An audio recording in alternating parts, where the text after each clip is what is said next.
की गौरवशाली धरती पर अनेकों बार विदेशी आक्रांताओं ने आक्रमण किया।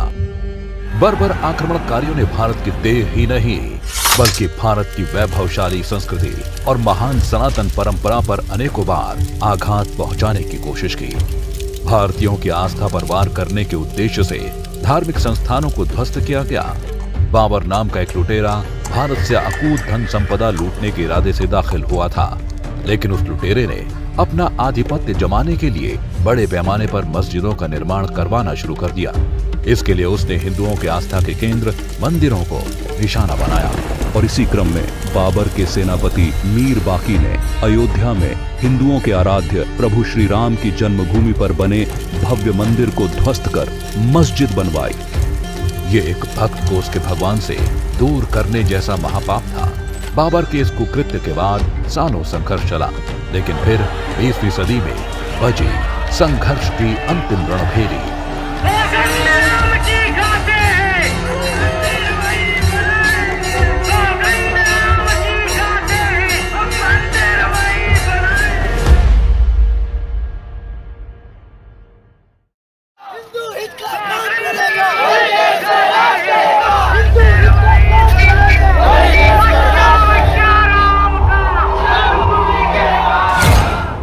दशकों तक चले संघर्ष के बाद 20वीं सदी में बाबर के कुकृत्य की निशानी को मिटाने और भव्य राम मंदिर को बनाने की रणभेरी बची।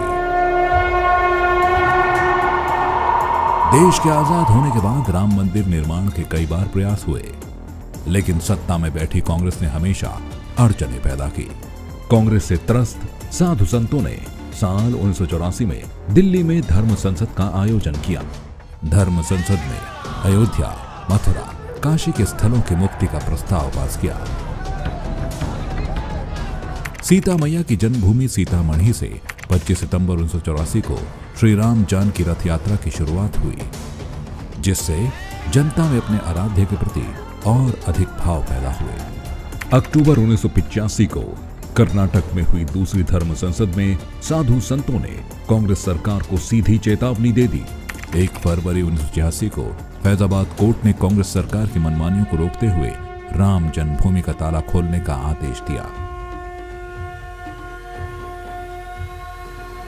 जून 1989 में हिमाचल प्रदेश के पालमपुर में हुए अधिवेशन में बीजेपी ने प्रस्ताव पारित कर अयोध्या में राम मंदिर बनाने का संकल्प लिया, जिसके उपरांत 1990 में बीजेपी ने शुरू की सोमनाथ से लेकर अयोध्या तक की रथ यात्रा।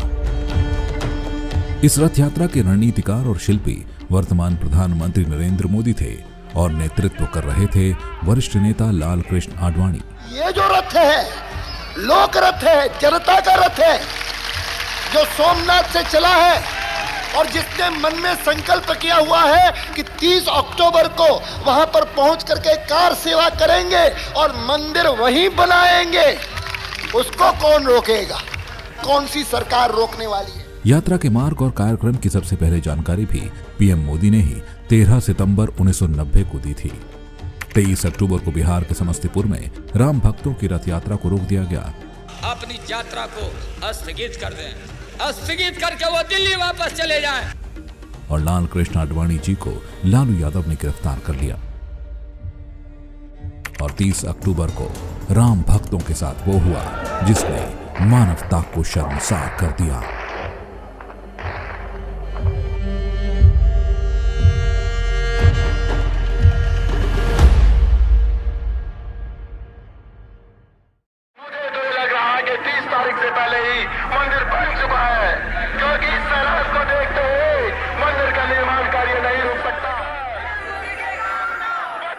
साल 1990 प्रभु श्री राम के असंख्य भक्तों के हृदय में बस एक ही आस का दीपक प्रकाशवान था, अयोध्या में भव्य मंदिर के निर्माण का।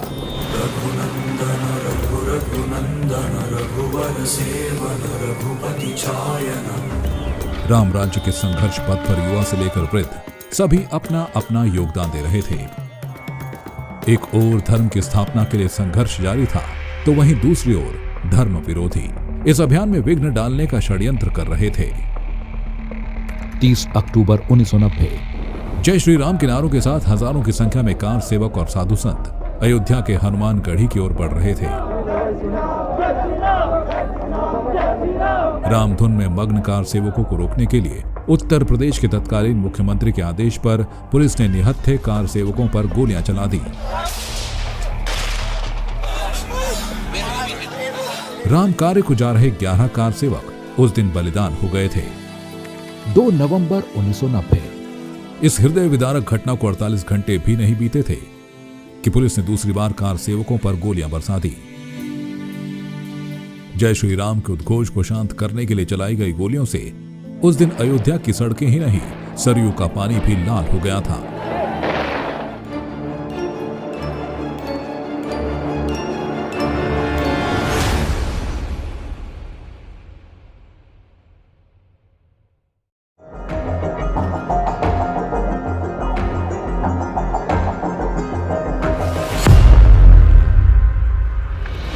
अयोध्या में बन रहा भव्य राम मंदिर विघ्न काल के दौर से भी गुजरा है।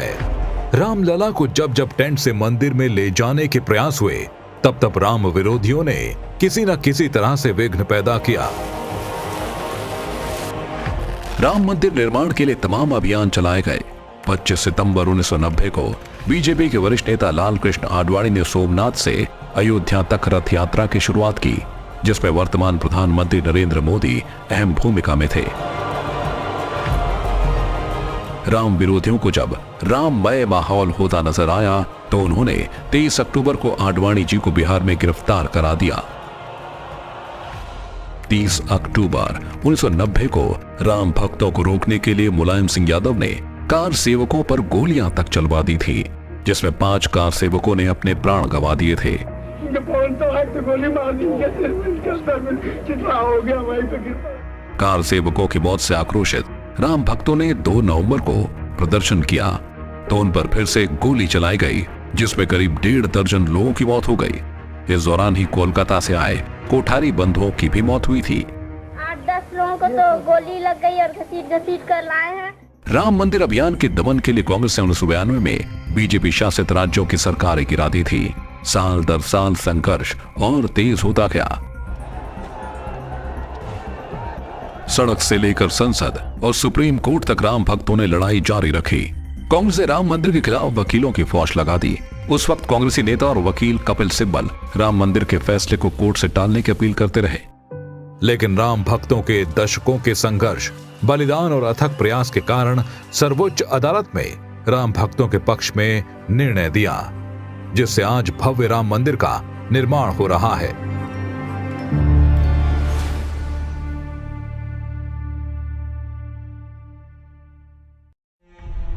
लाठी गोली खाएंगे, मंदिर वहीं बनाएंगे। अपने आराध्य प्रभु श्री राम के भव्य मंदिर निर्माण के लिए राम भक्तों का संघर्ष निरंतर जारी रहा।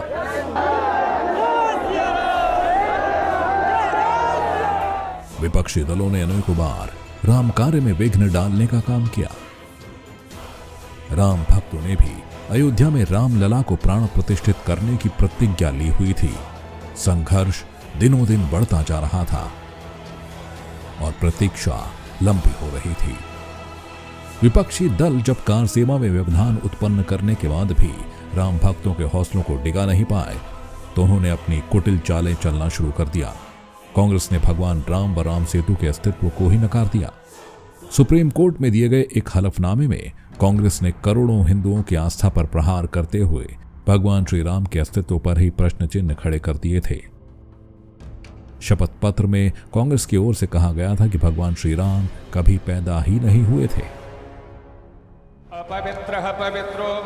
5 अगस्त 2020 को लंबे संघर्ष के बाद जब अयोध्या में भव्य राम मंदिर निर्माण के लिए भूमि पूजन होना था, तब भी कांग्रेसी नेता दिग्विजय सिंह ने भूमि पूजन पर सवाल उठा दिए थे। ये जो मुहूर्त निकाला गया है, ये मोदी जी की सुविधा अनुसार निकाला गया है। पहले श्री राम मंदिर और फिर भगवान श्री राम के अस्तित्व को नकार कर कांग्रेस क्या सिद्ध करना चाहती थी, ये देश भली भांति समझ चुका है।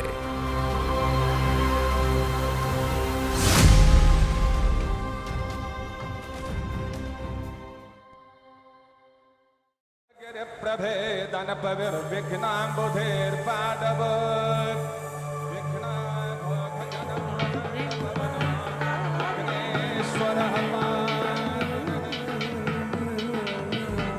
लंबी अमावस्या के बाद 5 अगस्त 2020 को राम मंदिर भूमि पूजन के साथ ही उस पूर्णिमा की शुरुआत हुई जिसने दशकों से छाए काले अंधेरे को खत्म कर दिया। रामं रामानुजं सीतां भरतं भरतानुजं सुग्रीवं वायुसूदं च प्रणमामि पुनः पुनः। भूमि पूजन के साथ ही पूरा भारत रोमांचित हो उठा। हर भारतीय भाव से भरा था क्योंकि सदियों की प्रतीक्षा समाप्त हो गई थी। आज पूरा भारत राममय है।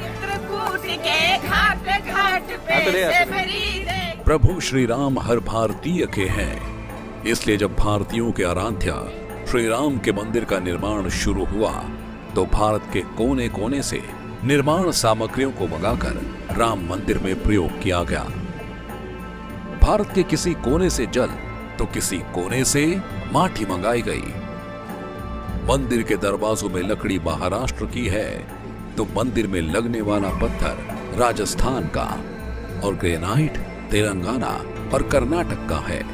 मूर्ति शिल्पकार उड़ीसा के हैं। जिस तरह रामायण में संपूर्ण भारतवर्ष के दर्शन होते हैं, उसी प्रकार प्रभु श्री राम के भव्य मंदिर में अखंड और श्रेष्ठ भारत प्रतिबिंबित हो रहा है।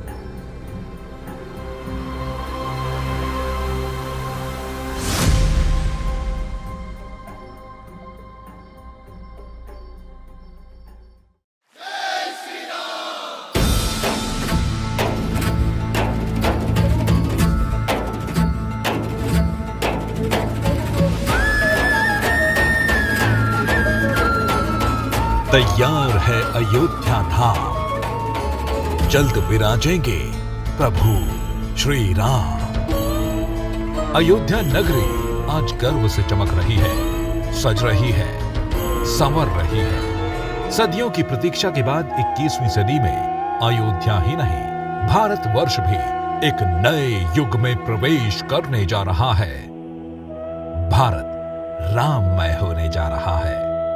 हर आंसू, हर संघर्ष, हर बलिदान का परिणाम मिलने जा रहा है। ये परिणाम प्रत्येक राम भक्त के समर्पण का है, उसकी भक्ति का है और हर हिंदू के साझा स्वप्न का है। ये परिणाम है हर उस आस का, उस विश्वास का जिसकी श्वास में बस राम ही राम। 22 जनवरी 2024 को अयोध्या में श्री राम जन्मभूमि पर बन रहे नए मंदिर में राम लला के नूतन विग्रह की प्राण प्रतिष्ठा होते ही करीब 5 शताब्दियों का इंतजार खत्म हो जाएगा। प्रभु श्री राम का ये भव्य मंदिर भारतीय संस्कृति की समृद्ध विरासत का प्रकाश पुंज बनकर उभरेगा, जो न सिर्फ आने वाली पीढ़ियों को आस्था और संकल्प की बल्कि अनंत काल तक पूरी मानवता को प्रेरणा देगा। जय श्री राम।